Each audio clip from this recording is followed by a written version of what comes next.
La fête de l'Humanité, elle a été créée pour soutenir le journal L'Humanité déjà en 1930. Et c'est plus vrai que jamais aujourd'hui.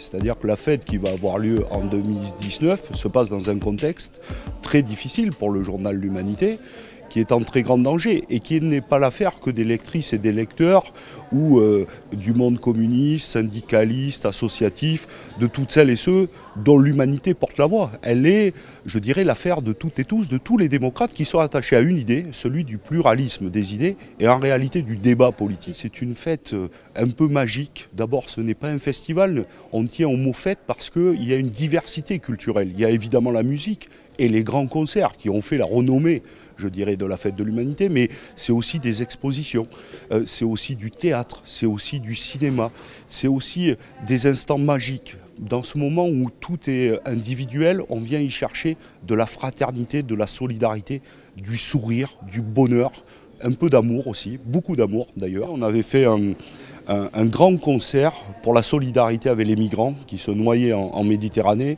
et Tiken Jah Fakoly avait accepté de venir chanter pour ce grand concert de solidarité. On a eu l'idée de lâcher 1000 colombes pour la paix.